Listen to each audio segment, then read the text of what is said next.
Matapos ang napakatagal na pag-aantay, magsisimula na sa wakas ang panibagong NBA season. Labanan ng 4 sa pinakamalalakas na team sa Western Conference ang mapapanood natin bukas sa opening night. Phoenix Suns versus Golden State Warriors sa first game at Los Angeles Lakers versus Denver Nuggets naman sa second game. Kaya naisipan kong gumawa ng preview video para sa mga laro bukas.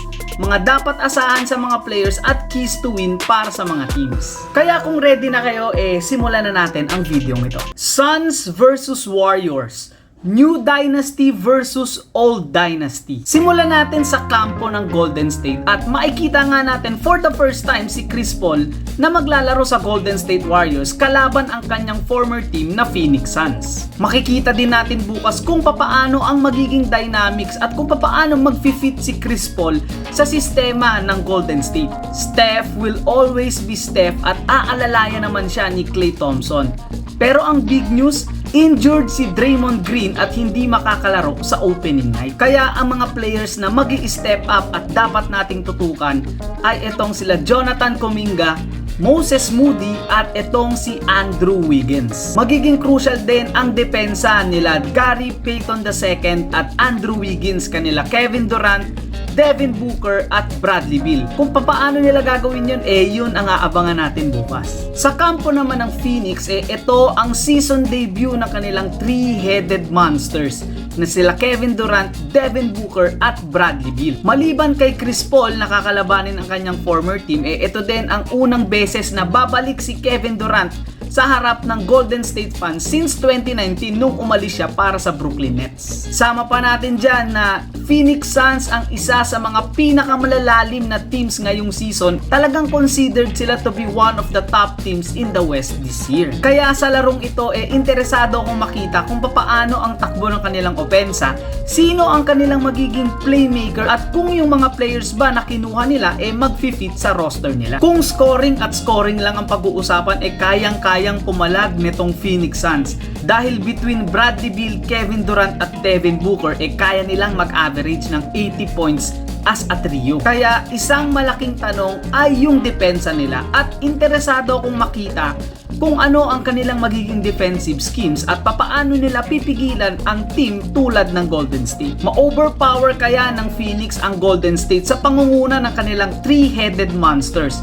Or makontrol kaya ni Chris Paul ang pace at tulungan ang Golden State Warriors na talunin ang Suns bukas? Lakers versus Nuggets.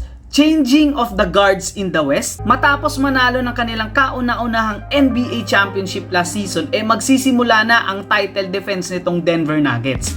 At ang kanilang kalaban, the mighty Los Angeles Lakers led by LeBron James and Anthony Davis. Maliban pa dito, ring night bukas. Ibig sabihin, bukas nang ibibigay sa mga players ang kanilang championship ring at formal nang ihahang ang kanilang championship banner noong 2022 to 2023 season. Mapapanood ulit natin ang dynamic duo ng Denver na si Nikola Jokic at Jamal Murray.